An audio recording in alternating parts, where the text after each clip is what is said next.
Durante sessão do plenário do Senado, os senadores Stevenson Valentim e Esperidião Amin questionaram as mudanças propostas pelo governo Lula para o ensino médio.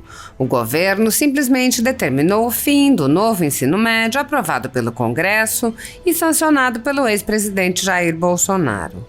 O senador Stevenson Valentim salientou que o tema foi debatido e as mudanças vinham sendo implementadas com muito esforço e investimento por parte das escolas e instituições de educação e que o cancelamento do programa reflete apenas uma opção ideológica na linha do governo Lula de destruir tudo o que tenha sido feito pelo governo anterior. O senador pediu que se mantenha alguma segurança jurídica e institucional e que o programa seja mantido enquanto o governo elabora alguma proposta que julgue adequada. O senador Esperidião Amin, por seu turno, mencionou a politização do debate, enfatizando que o governo está atropelando o Congresso Nacional ao ignorar uma lei que foi aprovada por ampla maioria. O senador lembrou que Lula simplesmente afirmou que o ensino médio não será do jeito como está e acrescentou: ora, a lei foi aprovada. O senador pediu que a proposta seja debatida antes que o governo apresente um fato consumado.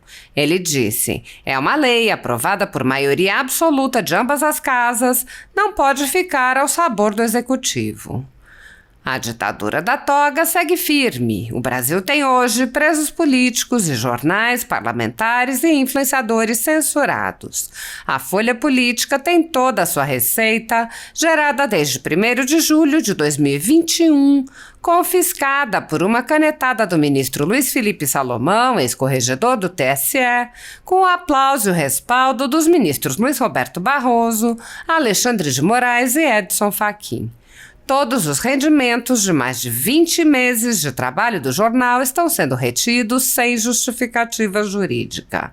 Anteriormente, a Folha Política teve sua sede invadida e todos os seus equipamentos apreendidos a mando do ministro Alexandre de Moraes.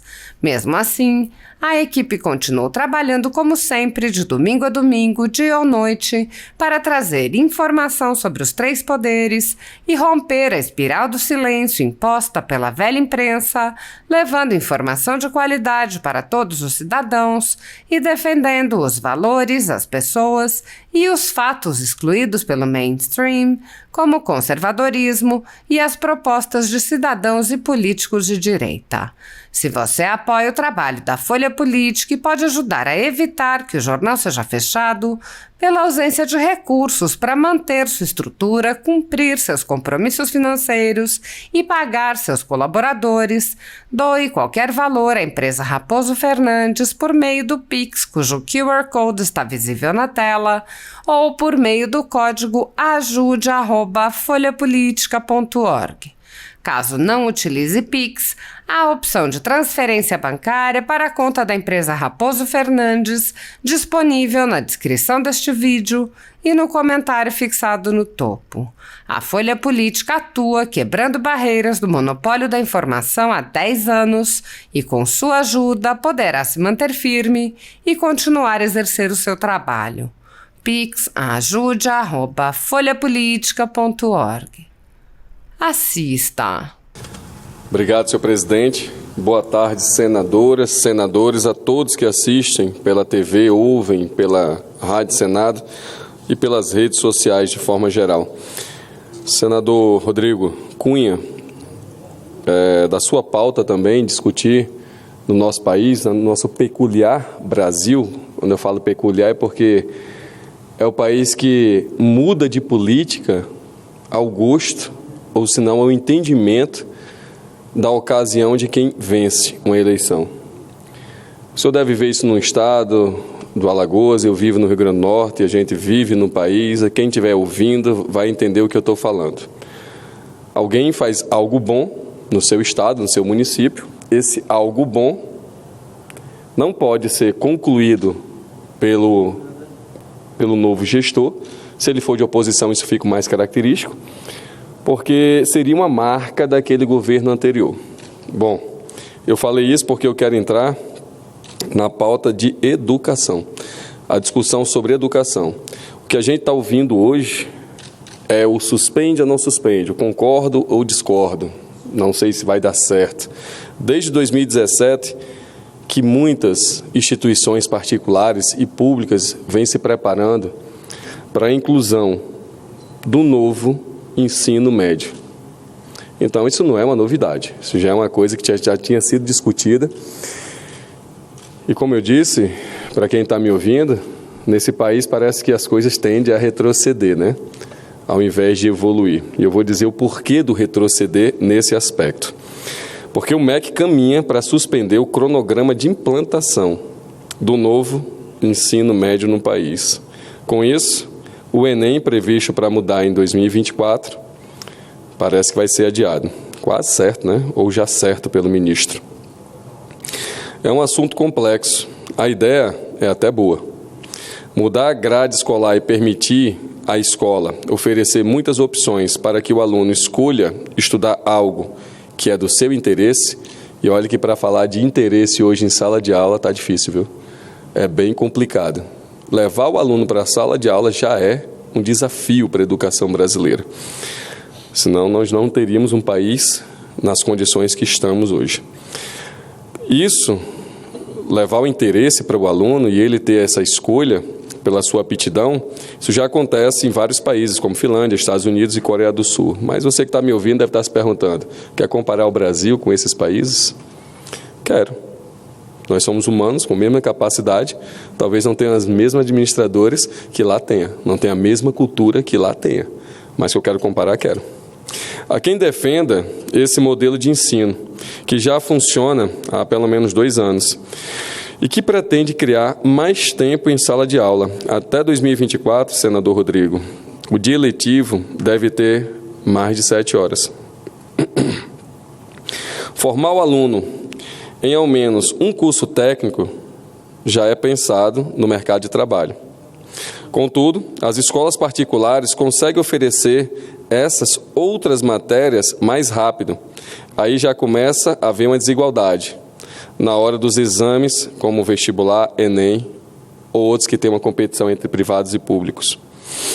Além disso, como a responsabilidade da gestão não é do MEC, os estados também apresentam grandes distorções. Um jornal de grande circulação aqui no país fez um levantamento que apontou como o novo ensino médio foi implementado de formas distintas no nosso país, pela educação pública em cada estado. Vou dar um exemplo do estado do Piauí, que oferece 7 disciplinas diferentes aos seus estudantes. Bem diferente do Distrito Federal, que oferece 601 disciplinas. Olha a quantidade de disciplinas diferentes. E o que faz isso, né? O que faz ser tão grande, é aí que está o erro, é aí que está a discussão, oferecer muito, oferecer pouco.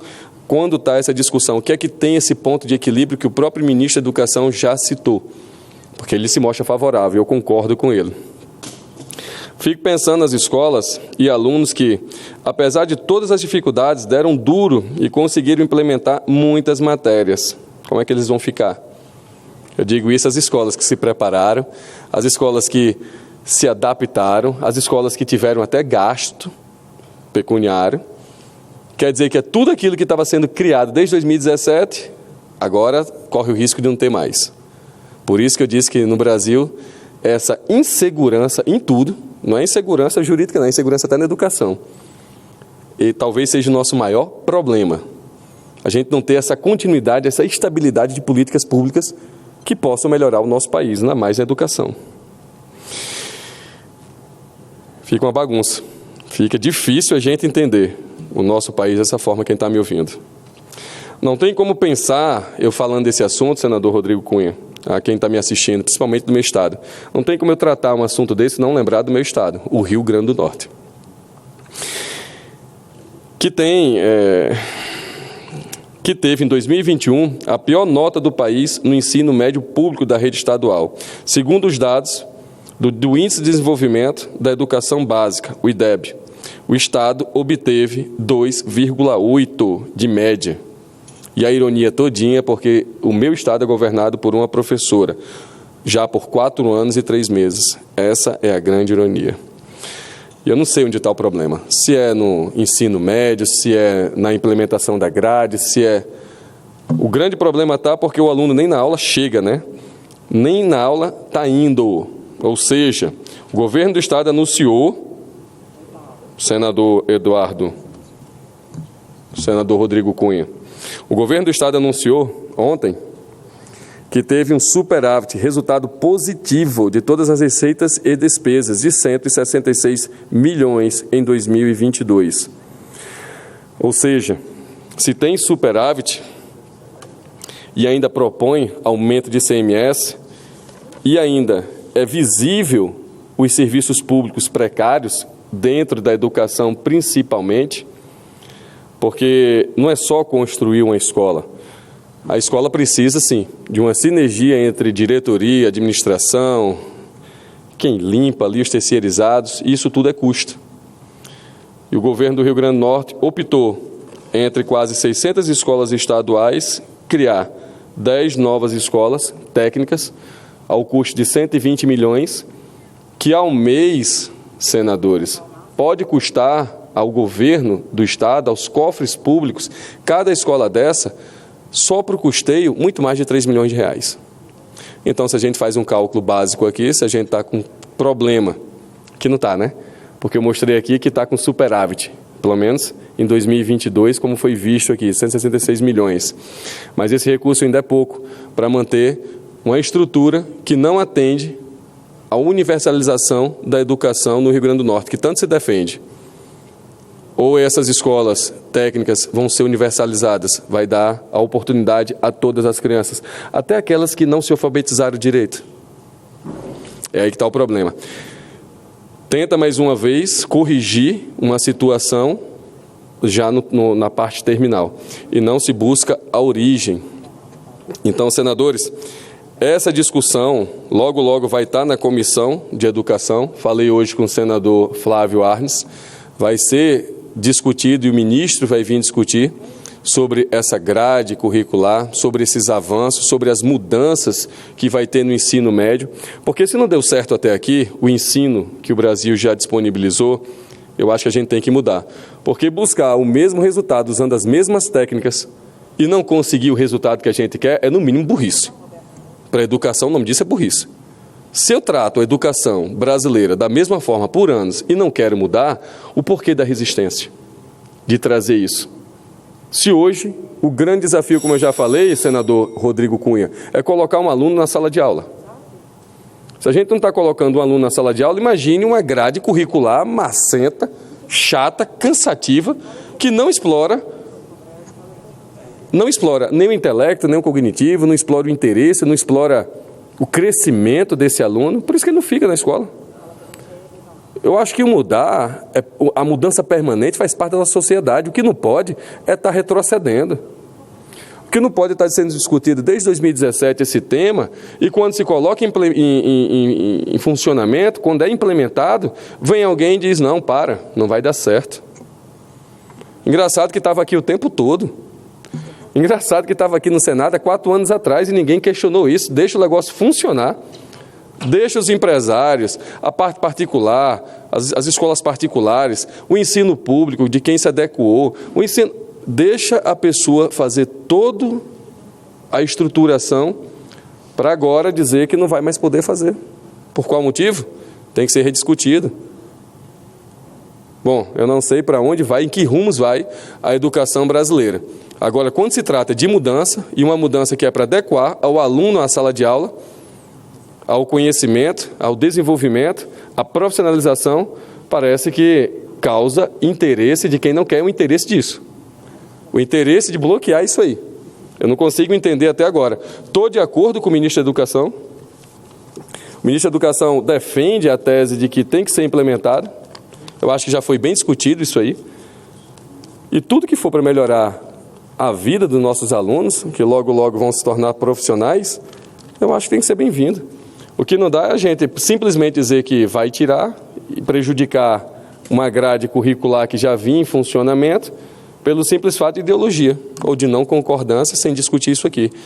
Deixa funcionando, deixa como está e se discute paralelamente a isso aí e faz as suas adaptações. Então era isso, senador. Obrigado a todos que ouviram. Senador Stevenson, eu faço questão de fazer uma parte a Vossa Excelência, um comentário, porque eu venho acompanhando desde sempre sua luta pela qualidade no ensino, mencionando sempre os dados do seu estado, que não fica tão distante do meu, principalmente sobre a evasão e o abandono escolar. E quando se tem, pelo menos, uma expectativa que as coisas começam a engrenar, apaga tudo, começa do zero. Então, essas crianças, esses jovens, esses adolescentes têm uma perda que é irreparável. E Vossa Excelência está sempre aqui vigilante, mais do que isso, com ações propositivas. Tem modelos, inclusive, que Vossa Excelência implantou no seu estado, na sua cidade, de sucesso, onde a qualidade e a eficiência é demonstrada através do atrativo que é um aluno ter a curiosidade de ir para a escola, de um professor ser bem remunerado, capacitado, e que isso é uma força motriz. Então, Vossa Excelência, quando traz os exemplos dos países de primeiro mundo, Vossa Excelência aqui está trazendo o que a gente deve se referenciar, que são os melhores e não os piores. Claro. Então, tem aqui sempre a nossa saudação, corroborando com os temas que podem mudar a vida e sociedade, e esse de todos é o principal. Obrigado, senhor presidente. Só complementando a sua fala, eu me lembro que quando eu era mais novo, há uns 40 anos atrás, bem mais novo, eu me lembro que eu era muitas vezes, pela grade curricular, acho que todo mundo aqui também se submeteu a isso, a passar horas de estudo só para passar na prova, para fazer um vestibular. Que, na verdade, dentro da profissão não se aproveitou muito. Nada contra o conhecimento, mas a gente pode fazer isso de forma paralela. Eu acho que cada um tem aptidão, cada um que está me ouvindo sabe o que é vocação, sabe o que é aptidão. A verdade hoje é que os alunos têm uma carga excessiva, como eu já disse, talvez não vá nem para aula por conta disso. Ou senão não se explora o potencial que se deve ter daquela criança ou adolescente, e muitas vezes se submete ele a uma carga muito maior que o estressa ou deixa fora da escola. Eu acho que isso tem que ser revisto, tem que ser reanalisado. O que a gente busca não é só profissionais, acho que busca bons cidadãos. Tirar da escola o peso de que pelo menos um dia, pelo menos eu fui educado em escolas muitas vezes pior que militar, pior que eu falo da rigidez. Foi escolas religiosas no estado do Acre, que praticamente era ensinado com palmatória, era ensinado com tudo isso. E aquilo a gente não tinha opção a não ser ter que estudar. E se você me perguntar o que foi que fixei na minha memória de tudo aquilo que eu não gostava, nada. E daquilo que eu realmente tinha aptidão, é o que eu pratico hoje. É o que eu faço hoje. Eu acho que é assim que a gente separa o cidadão. Vai ter gente para todo tipo de profissão, para todo tipo de área, mas do jeito que o Brasil está, com crianças e alunos fora da escola, vai sobrar muito bandido e ladrão. É isso que vai sobrar para o nosso país. Eu acrescento, senador Stevenson, não só as crianças que estão fora da escola, mas aquelas que estão na escola e quando saem não tem o aprendizado adequado com a faixa etária e o ensino que lhe foi passado. Trazer um exemplo aqui concreto, eu estive conversando com professores e ex-alunos da Universidade Federal de Alagoas, em que eles fazem, de maneira voluntária, cursos para preparar para o vestibular, para o Enem, para alunos de escolas públicas. E para nivelar, eles aplicam provas da 7ª, 8ª série aos alunos que já terminaram o 3º ano, para que todos possam ir na mesma engrenagem e consigam competir com aqueles que têm acesso, na maioria das vezes, a uma escola particular. E aqui deixando claro, os nossos bravos lutadores, professores das escolas públicas, o quanto se dedicam, mas que sabem que precisam ter um amparo e uma visão do Estado, do município, para fazer com que eles consigam colocar toda a sua habilidade, toda a sua aptidão em benefício dos alunos. Então, parabenizo Vossa Excelência. Perfeito, muito bem lembrado, senador. Eu tinha esquecido dos bravos professores. Tinha esquecido mesmo, boa lembrança. São eles que vão transformar a vida de cada criança dessa. Mas, como eu disse, ele precisa estar na sala de aula. A gente deveria ouvi-los, né?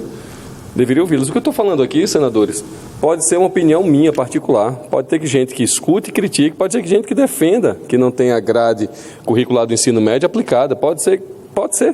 Mas é o direito que eu tenho de falar e de pensar. Exemplo, vou dar mais um exemplo, acho que esclarecedor, para as pessoas verem o que é chato ser obrigatório. Imagine educação física. Hoje nem é obrigatório, né? Não sei se é mais a grade da educação física na escola. Imagine eu ser obrigado a fazer um esporte que eu não tenho a mínima coordenação motora e nem desenvolvo isso. eu no mínimo vou ser motivo de bullying, né?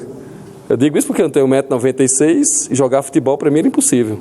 Fui para natação e fui para o vôlei, que era o que a minha estatura permitia. Talvez seja essa a grande analogia que a gente tem que fazer com o ensino. É usar a capacidade que cada aluno tem. Obrigado, senhor presidente. Muito bem, e dando sequência, gostaria de chamar virtualmente o sempre presente senador Esperidião Amin para fazer uso da palavra. Obrigado, presidente. Virtualmente e, se fosse possível, virtuosamente, que é mais difícil. Mas fico muito feliz em vê-lo presidindo a nossa sessão. Quero ocupar esse espaço para cumprir duas finalidades. A primeira diz respeito a este assunto que o nosso querido senador Stevenson abordou com razoável profundidade e absoluta oportunidade. Estou percebendo que ele está substituindo Vossa Excelência na presidência, e ainda bem que eu comecei falando bem. O senador Stevenson sempre inspira um pouco mais de respeito aos mais cautelosos, né, quando se trata de confrontar alguma posição dele. Mas eu estou aqui para aplaudir a sua intervenção e detalhar a posição que eu externei hoje pela manhã na Comissão de Educação, Cultura e Esporte, quando aprovamos, entre outras, a lei. Aliás, ouvimos com muita atenção o relatório da senadora Leila Barros sobre a Lei Geral do Esporte, e deve ser votada na Comissão de Educação na próxima terça-feira.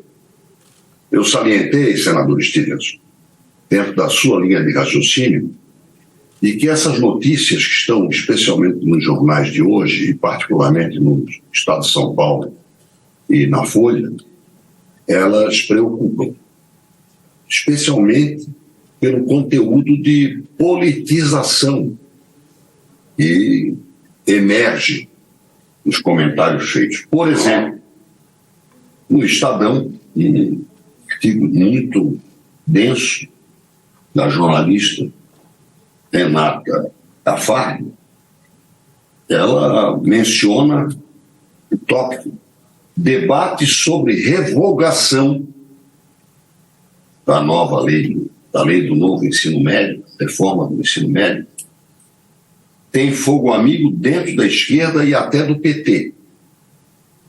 E vou transcrever aqui uma afirmação contida nesta página A11 do Estadão de hoje. A TV Fórum, na semana passada, o ex-deputado José Genuíno, um dos maiores regimentalistas, especialmente o regimento da Câmara que eu conheci, um deputado muito dedicado, merecedor da minha homenagem sempre, a ele é atribuída a seguinte frase: chamou a reforma de produto do golpe, entre aspas, em referência ao impeachment e a Michel Temer, que propôs a mudança. Lula e Camilo Santana têm sido confrontados sobre o tema em ambientes de esquerda, como na entrevista à TV 247, quando o presidente disse que o ensino médio não será do jeito como está. Ora, a lei foi aprovada. Eu estou até me informando, acho que por ampla margem, e eu não posso esquecer o trabalho devotado do deputado e ministro Mendonça Filho, quando no debate da aprovação. Todos nós sabemos que qualquer reforma do ensino merece ter acompanhamento, avaliação e aperfeiçoamento. Mas a decisão que está anunciada é de que uma portaria, digamos, mudará o cronograma de implantação, e já foi prejudicado pela pandemia, como todo o processo educacional sofreu abalos em função da pandemia. Então, eu pedi na Comissão de Educação que fosse oportunizado o debate a respeito deste assunto o mais rapidamente possível, antes que um fato consumado, por exemplo, a edição de uma nova portaria com novos prazos, nos coloque diante de um, repito, fato consumado, ou seja, vamos discutir alguma coisa já editada pelo governo. Quero transportar para o plenário do Senado essa preocupação, confirmando o senador Stevenson que outros senadores também se manifestaram, senadores e senadoras, na Comissão de Educação hoje pela manhã, e eu espero que antes da edição da anunciada portaria que vai modificar esses prazos e, consequentemente, vai travar pela via do cronograma a implementação da reforma do novo ensino médio, a implantação sofra atraso não compatível com a urgência que o assunto merece e o empenho que o assunto merece de parte de todos nós. Eu repito, estou procurando aqui saber como é que foi o resultado na Câmara. Senado. E a Câmara pediu. Na Câmara, para que se tenha uma ideia, este projeto foi aprovado por 263 votos sim, contra 106 votos não. E no Senado, 43 votos sim e 13 votos não. Portanto, é uma lei aprovada por maioria absoluta de ambas as casas. Não pode ficar ao sabor de uma deliberação apenas do Executivo, que sancionou a lei. Finalmente, quero aqui deixar registrado, estou enviando esses dados para a taquigrafia, para incorporar ao meu pronunciamento, uma rápida informação a respeito de uma, eu diria, uma curiosidade, uma peculiaridade catarinense. No último dia 1º, no último sábado, tivemos aqui o primeiro encontro com políticos e autoridades luxemburguesas no Brasil. Como disse, vou encaminhar esse resumo do evento. Saliento que 5 deputados do Parlamento de Luxemburgo participaram da reunião. Frederic Becker, do Partido Reformista da Alternativa Democrática, Juna Bernard, do Partido Verde, Liz Brás, representante do Partido Socialista dos Trabalhadores de Luxemburgo, Isabel Wieseler Lima, da cidade de Luxemburgo, eurodeputada desde 2019, representante do Partido Popular Social Cristão, e Sven Clement, deputado do Partido Pirata, que já se instalou, pelo menos há alguns anos aqui no Brasil. Ele foi fundador do partido em 2009, além de estudantes e a comunidade de Santa Catarina, com o cônsul-geral honorário de Luxemburgo em Santa Catarina, Juliano Frenner, com a participação do próprio governador do estado, Jorginho Melo, do prefeito de Florianópolis, Topázio Neto, eu também participei. O primeiro-ministro de Luxemburgo, senhor Xavier Bettel, participou virtualmente, e é para fazer esse registro. E, finalmente, dar uma notícia estatística. Luxemburgo tem pouco mais de 600 mil habitantes como população. E no Brasil, são 25.587 cidadãos brasileiros, homens e mulheres, com cidadania luxemburguesa. E deste total, entre 70% e 80% dos cidadãos brasileiros com direito à cidadania luxemburguesa são catarinenses. Portanto, Santa Catarina tem praticamente mais do que 2/3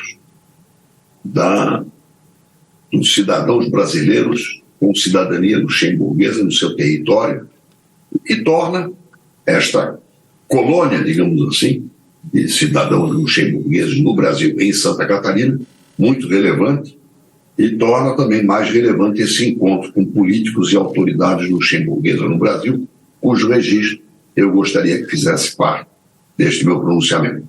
Mais uma vez, cumprimento Vossa Excelência, senador Stevenson, pelas colocações que fez, e eu secundei, assim como outros senadores hoje na Comissão de Educação, sobre essa questão de travas no cronograma do novo ensino médio. Muito obrigado.